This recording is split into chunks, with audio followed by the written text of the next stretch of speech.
Countess Irenaeus. She was a socialite who worked with Madame Harmonia, recommended by the butler. Her husband passed early, and her only daughter was already married and had left home. Under the pretext of the vast mansion being lonely, her house is always full of parties and readings. A person who is troubled even if deeply entangled, but cannot be completely turned away. And crucially, her mouth is pretty light. TN, as in she can't keep a secret. How far should I go to wrap this up? Therefore, it is foolish to confide my identity to her straightforwardly. I should hide what I want to hide properly and reveal what I want to reveal. The skill of concealing is also essential. The most important thing for me is how much Countess Irenaeus has a good feeling for Diana. Her position was largely neutral during the original work, and this is proof that Diana is not a fully recognized position in the aristocratic community. Diana's most powerful ally is not a nobleman, but the temple. The temple will have to row when the water comes in. You've become a member of the royal family.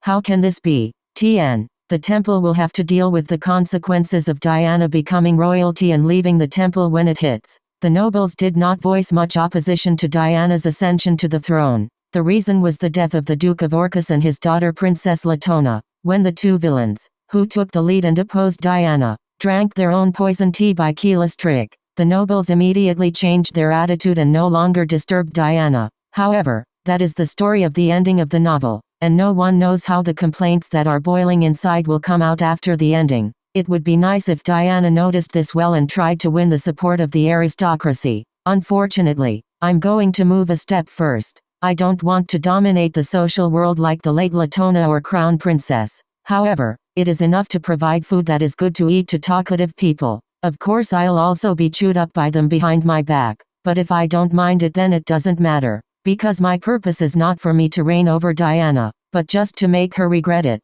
In any case, I am the daughter of a lord in a mountainous background named Elia, so in their view, I am just a humble origin just like Diana. Therefore, there is no need to try to blend in among the nobles. In any case, it would be nice if I could get along with Countess Irenaeus. Phew, it's Madame Harmonia who you should be concerned about right now. As recommended by Eurus, she was born as a daughter of an aristocrat, but did not receive a separate title or marry, a strange position that straddles the middle of a commoner or aristocrat. Thanks to her, she had considerable influence outside the aristocratic society. Madame Harmonia was quite sympathetic to Diana, a commoner. She also encouraged her side not to give up her love for Helios. It was Madame who taught Diana the court etiquette. If the temple is Diana's political ally, Madame Harmonia was Diana's spiritual helper. Why was Madame Harmonia, who was clearly on Diana's side, more important than Countess Irenaeus? It's because the word of Harmonia can shake Diana even more. Therefore, it means that the cost-effectiveness is better if I target Harmonia. I am a true reader who has read the original novel 9 times. I am fully aware of the likes and dislikes of Countess Irenaeus and Madame Harmonia, so I'm confident in winning their favor. The butler said he would contact Madame Harmonia first, but I shouldn't just wait. I, like Diana, who has risen from commoner to aristocrat, should not give Madame the impression of being arrogant. I also left the mansion modestly in time for the butler's messenger to depart. The butler and the lady-in-waiting were informed of the trip, but they did not specify the destination. After a long time, I dragged my own carriage and headed alone to a downtown salon. Welcome. Well, the staff at the salon greeted me very gently, but hesitated about my name. He kindly presented his business smile. Oh, I smiled quietly at the wide-eyed employee. I want to see Madame separately. Oh, I see. Just a moment, please. The staff rushed into the room. I like it because it's not slow.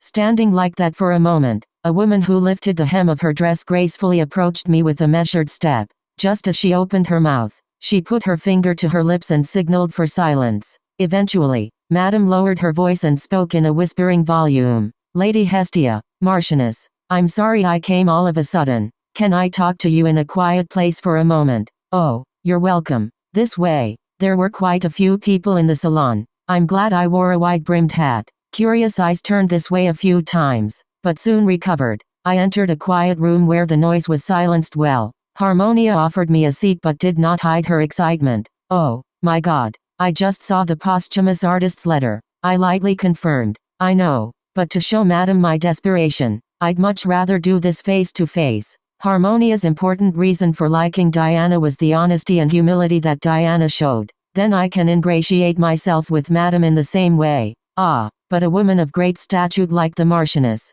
Her eyes are filled with admiration. I think I did the first step well. I'm from a weak background, too, and it's on the fringes of society. We got married all of a sudden, but honestly, there are so many shortcomings. I really need Madam's help. Oh my. Madam covered her lips with her hand and admired it in a small way. I think she's doing it on purpose. It seems to be a kind of reciprocating gesture rather than a particularly bad meaning. In fact, the Marquis' presence has been a hot topic in the past few days. Before I help you, I also have a question. Can I ask you? Of course, Madam. You don't have to be shy. Of course, I answered positively. Madam was curious about this. How I've been living. And how did I marry Caelus? Why did I turn the temple upside down after I got married? The answers were generally expected. So the answers were not that difficult. My adoptive father is Lord Elia. He took me as his adopted daughter because he had no children to send to imperial society. Actually, I have admired the Marquis for a long time. I was worried that he might be deeply hurt after the wedding of the crown princess. So I walked to the Marquis without realizing it. The Marquis, who found me like that, gave me a marriage certificate right away. Maybe because of my vain feelings. I owe you an unbelievable favor, and I will pay you back. So I went to the temple. My husband generously gave out his own land for the saint, but he didn't get a response. You can think of it as a kind of liquidation of the past when the land was returned. In a calm tone, Madame Harmonia's curiosity was answered. The concept I chose is a foolish countrywoman who had unexpected luck. But don't show off. Be humble. Isn't this great? She nodded in agreement. The world knows that the Marquis of Caelus was very fond of the crown princess. Everyone was worried about the Marquis, but that's what happened. I know my place very well. I have no intention of hastily imitating Her Highness, Lady Diana. I just want to repay him for letting me have a happy dream, even for a short time, until he regained his composure and files for divorce. Oh, don't you ever think that, Marchioness. You've already proven yourself worthy by dealing with the temple. Harmonia shook her hand hard. At first glance, it feels like she's on my side, but I shouldn't jump to conclusions, because her attitude when I'm not in front of her is the real one. I held Madam's hand with a desperate look. I'm so embarrassed that I'm afraid I'll cause trouble for the Marquis because of my poor knowledge. So Madam, help me please. I have to go to the tea time of Countess Irenaeus in a little while, so please teach me not to be humiliated in the spot. She smiled a little. I understand the situation of the Marchioness. It's simple, but I'll do my best. Oh, thank you, Madam. First of all, can you sort out the social issues that might come out of the Countess tea time? Because I can't sit there like a honeyed mute. TN, starstruck. I'll do that, and be aware of the subtle feud between the nobles. That way, you won't make a mistake. Harmonia carefully pointed out. As expected, a social veteran is different. There were many things to learn, so I promised to organize them well in my notebook and send them to the Marquis. It really helped me a lot. Madam, I won't forget your kindness. I thanked her with dignity. Harmonia smiled, slightly covering her lips with her fingers. Then can I have you come visit my salon often from now on? Oh, I will. If it's a saloon with the best social issues, people will naturally gather. It's a clever suggestion. I accepted her offer without difficulty. One day when I was so busy preparing for tea time, I was cramming for social studies with an information magazine sent by Madam, and I heard a neat knock. Lady Hestia, it's Eurus. Yes, come on in. The butler came in quietly without making a sound of footsteps. Just a while ago, Mr. Cael had a visitor. Oh, really? Did the Marquis say he'd meet? I immediately asked back and quickly turned my head. If someone was to come visit Caelus without notice like this. Oh, was the visitor's name Hyperion? Then the butler was appalled. Oh, my God, did you know? The crown prince has gone undercover, so I'd better pretend I don't know. Hyperion was the name that Helios used to sneak out of the palace. I'm a big fan of novels, so I can't help but know. The butler also nodded. Fortunately, the master is meeting a guest. I'll come back and tell you when the guest leaves. Lady Hestia. Yeah, all right. Eurus bowed briefly and left immediately. As Caelus said, Helios really came to see him, to personally confirm the marriage of a close friend. However, the concern is whether Caelus' mental state has recovered enough to face Helios. Of course Helios would have come without knowing anything. He can unintentionally tear through Caelus' wounds. Will it be okay? Wouldn't it be better if Caelus open up and shout, I was going to die because of you guys? I was worried that it would only be harder while he pretended to be okay and firm. Helios' personality is by no means friendly. I suddenly felt bitter. If Caelus had been clever in his relationship with Diana, would she have chosen Caelus instead of Helios? In any case, the designated lead of the novel was Helios. It seems that it would have been useless for Caelus to perform any tricks. But if this world is not a novel, but a real world, if it was, it makes me sad in an instant. That's not why I'm pushing the second lead. The serve bottle is this scary. TN, what's been dealt out? Let's just study. I forced myself to pick up the file again. Countess Irina's tea time is just around the corner, so there is no time for idle thought. The butler said he would let me know when the crown prince returned, and he kept his word. It was a long time before he came back and told me, the crown prince has just left. Oh, okay. It was as quiet as it was when it came. Anyway, I'm good at sneaking around. Helios. What did they talk about? No, it's obvious. Helios would have asked exactly how the marriage was going, and he would have confirmed how much Caelus knew about me. If he didn't hear a satisfactory answer from Caelus, he'll have his men do a separate background check. It's frustrating. When I read a novel from the perspective of an omniscient writer, I can understand all the situations at once. But after becoming a person like this, my vision has become very narrow. I vowed to make the most of my money, but it is much more inconvenient than I thought. I'm not a genius tactician and I can't predict everything mysteriously. What can I do if I struggle and I can't get the answer? I murmured irritably to myself. I shook my head loudly to shake off the uncomfortable feeling and concentrated on studying again. But after a while, somehow it became noisy outside. I covered the information sheet for a while, and I came out the door. Butler. However, instead of the butler who once called me, he appeared in front of my eyes with urgent expressions and his doctor. What? Doctor? For a moment, my heart sank. Helios had just been there, so I had a bad feeling. Instead of calling for a servant who ran busily, I followed them to the bedroom of Caelus, and when I finally entered the room, I was appalled. A sharply broken piece of glass, a blood-stained room and Caelus, with a couple of servants clinging to him. His hands were red, too. I murmured hastily, Hey, what the hell is this? The butler, who appeared before me, shouted in a bewildered tone, Master. The doctor focused professionally on his duties regardless of the disturbance around him. He held the trembling hands of Caelus with force. Please bear with it even if it hurts. Ugh. At the same time as the doctor's words, a painful groan came out of Caelus. With me standing stunned, Butler Eurus came to his senses first. What the hell is going on? Nothing happened until just a moment ago. A servant answered immediately. He suddenly punched the terrace door. He hurt his hand badly because of it. Of course. The doctor who was wiping the blood suddenly intervened. It's just a little bleeding, but it's not a big wound. Don't worry. Oh, it was only then that the tension was relieved. I almost sat there, but I managed to get through it. The Marquis. The face of my favorite was pale and distorted. He was biting his lips as if he were holding back something was about to burst. Did Helios' visit have any impact on him? I wonder if he inadvertently stuck a dagger in Caelus. As I feared earlier, he may have hurt himself with indifferent words, knowing that he was still the same Caelus he used to be.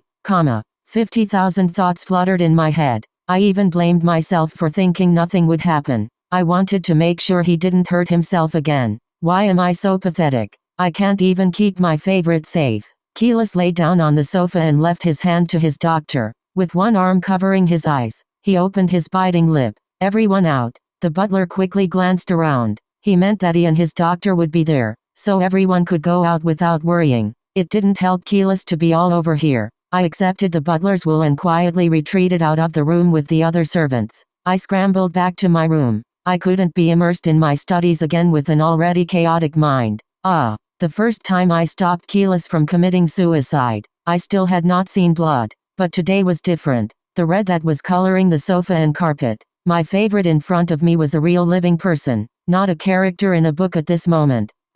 I quickly wiped the tears from my eyes. I have to calm down first. The life and death of Caelus is now entirely in my hands. Whoa. As I tried to calm my heart by taking a deep breath several times, the maid, Clarice, appeared with a polite knock. Madam, are you all right? Oh, Clarice, come on in. She looked at me with pity and said, You must have been very surprised, Lady Hestia. The butler told me to get some tea. Ha! Thank you. These attentive people. My heart was touched by the consideration for me. The doctor said it was the result of the sudden sensitivity and the instantaneous excitement. They say he'll get better soon if he takes a rest and stays absolutely stable. Don't worry too much, ma'am, and let your heart rest. Yes. Was it a temporary hysteria? Even so, I am worried. What prompted Caelus so much? I'm going crazy wondering what you talked about with Helios. Who? I breathed a long sigh. Anyway, I think I need to rest now. A few days after that, Clarice said with care. The thief who made noise in the capital for months was finally caught. Oh, really? I'm sure Diana and Helios have heard the news. Now do you have any doubts about me? I walked to the window with a cup of tea. The garden view from here was quite spectacular, so it became a habit from some point on. By the way. What's wrong, Hestia? My lady-in-waiting responded to my voice. My heart sank and I pointed out the window. Caelus came out. Oh my. We watched Caelus walk alone through the garden, stiff with tension. But then, Caelus suddenly sat there, gripping his chest. Surprised, we threw the teacups away and kicked open the door. Seeing us running out of the blue, the butler Eurus hurried out. Caelus, Marcus. Caelus was crouching on the garden stone, breathing heavily with a distressed look and frown. The butler quickly helped him. Are you all right? His face turned pale. I shouted urgently at the maid's house. Clarice, call the doctor. Come on. Yes, ma'am. She ran back to the way she had been running. The butler hurriedly took off his jacket and covered Caelus with it. Come to think of it, his light gown caught my eye belatedly. Eurus, was the Marquis ill last night? There was nothing wrong with him when he woke up in the morning. The butler's words were clouded with confidence. In the meantime, Caelus' breathing has stabilized quite a bit. What a fuss. There was a faint murmur of self-help. I tried to ignore it and instructed Eurus. Hurry up and take him to his room. Yes, my lord. Can you stand up? Instead of answering, Caelus slowly raised himself. That's enough.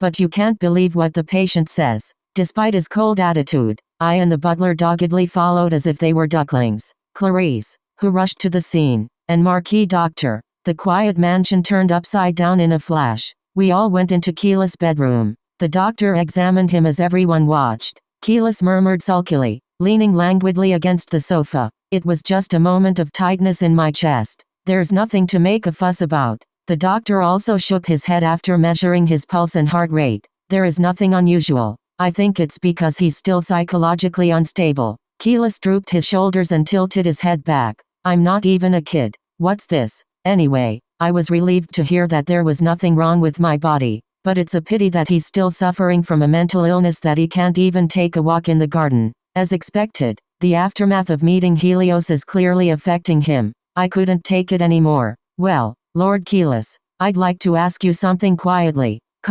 Hearing my voice, he beckoned, furrowing his brow. Then the quick-witted servants left me and immediately left the room. Okay, what is it? I can't believe that Caelus is so kind to listen to my request. I was moved to tears, but I held it in. With all due respect, did you have a hard time today because of what the Crown Prince said to you the other day?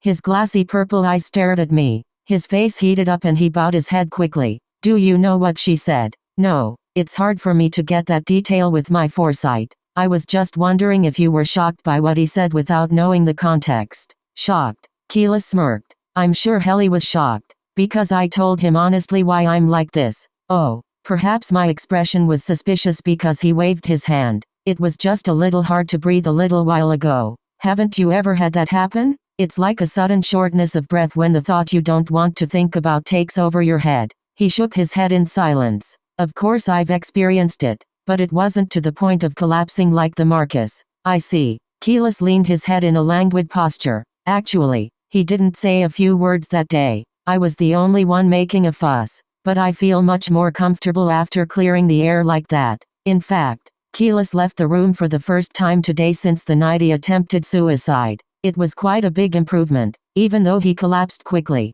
His voice continued calmly. But it's very strange. It was unexpectedly comforting that you withdrew my donation to the temple. Honestly, I still don't know what you're up to, but at least I should thank you for that. Don't mention it. I couldn't bear to raise my head because I was about to cry. Until I left Caelus' room, I bowed my head the whole time.